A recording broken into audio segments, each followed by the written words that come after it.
की जवानी रोजे दिया के जोरा में छाती तोहर फाटी भरबो दोसर के कोरा में।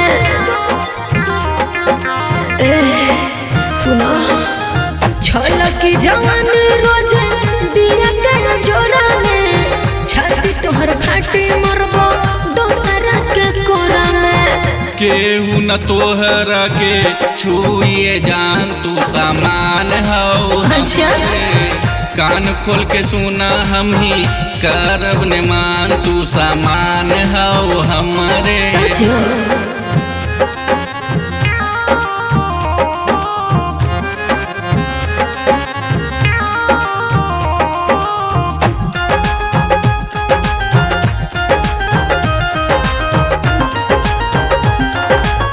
चढ़ल जवानी हमना कोई बहनामा दूर हट छोड़ा ना तू कर डरामा।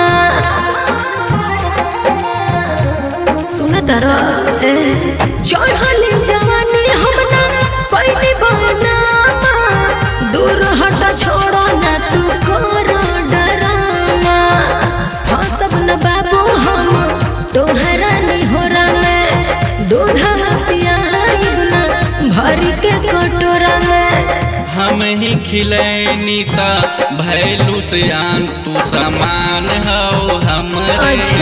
किस दे दा फीस लेला दे दा न ध्यान तू सामान हो हमरे।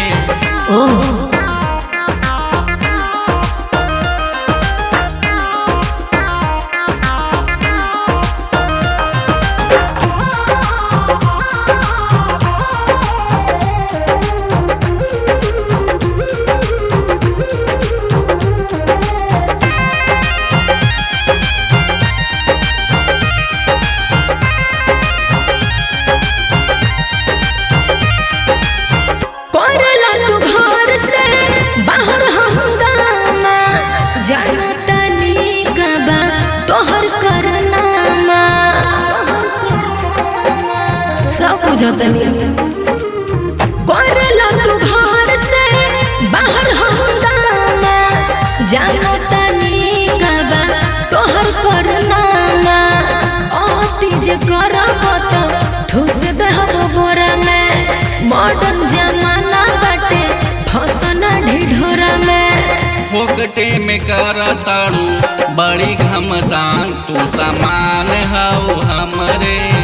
जिद पे आ जाइता तोड़ब गुमान तू सामान हो हमरे। तब तो ठीक है।